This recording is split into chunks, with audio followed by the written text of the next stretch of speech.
McTierney delivered some of the key questions for oversight that we're going to be dealing with today. And I think that they'll provide a nice roadmap for us to move forward. I want you to also be thinking about questions like Chairman Tierney's, which focus on the command's role, how it can coordinate in the interagency, what the structure should look like, and we can also look forward to hearing from the rest of our speakers. We'll go ahead and hear Mr. Princeton Lyman, who is a former Assistant Secretary of State for International and Organizational Affairs, and is an adjunct senior fellow at the Africa Policy Study Center at the Council on Foreign Relations. He was also an ambassador to South Africa and Nigeria. Ambassador Lyman.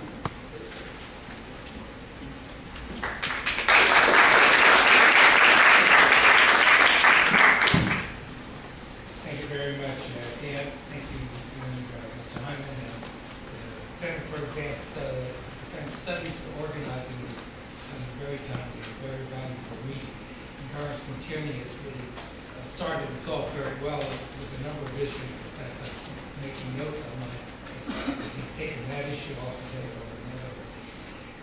Let me step back and try to look at some of the involvement I've had in this process and some of the issues that it raises. In early 2006, the Council on Foreign Relations published a study on U.S. policy toward Africa called More Than Humanitarianism, toward a strategic approach to U.S. policy in Africa. And the purpose of that study was to move away from the tendency in the foreign policy community to say, as it often is, oh yes, Africa, we have to take care of those poor people. Now let's talk about other real foreign policy issues. Rather than treating Africa as a foreign policy area of concern to the United States. And in that report, we went through a lot of such issues that made Africa relevant, not just because of its humanitarian needs, but for a variety of other needs. And included in that report was a discussion of a number of security issues, of terrorism, conflict, and others. And we recommended in that report a consolidation of the military commands in the U.S. government dealing with Africa, because having three different commands working on these issues not only created some efficiency, it made it more difficult to have a more systematic focus on the security issues.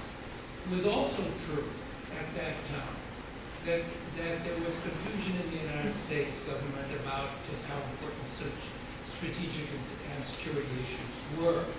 The European command was, in fact, way out in front in 2005, 2006, in identifying Africa as an important security concern.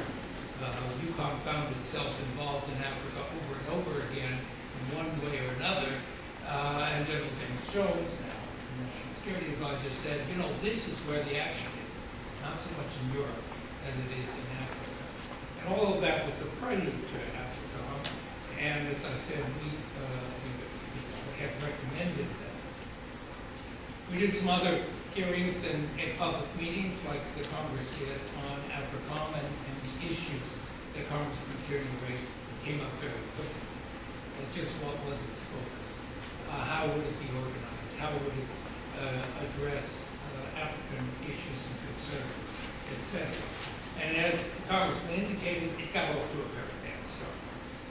It got off to a bad start in part for trying to do the right things, but unfortunately in the wrong way. And let me explain that. I think the people who put AFRICOM together tried very hard to say, this is different. We call it a combat command because we call all our commands combat commands, but we're not forming AFRICOM because we expect to go to war in Africa. This isn't about sending American troops to fight anywhere in Africa.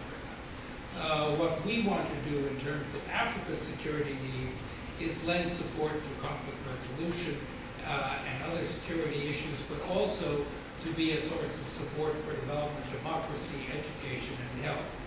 Now, it sounds good in one context, but it sent a very different message when it was presented that way, because the immediate response, as Congressman Tierney suggested, was, wait a minute, U.S. policy, whether it's development, education, health, is now suddenly under the U.S. military.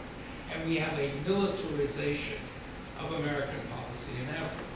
And it set off alarm bells. Instead of being something that was to make people feel better about Africa, it had the opposite effect.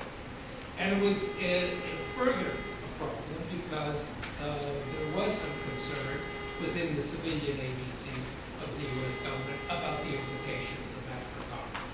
The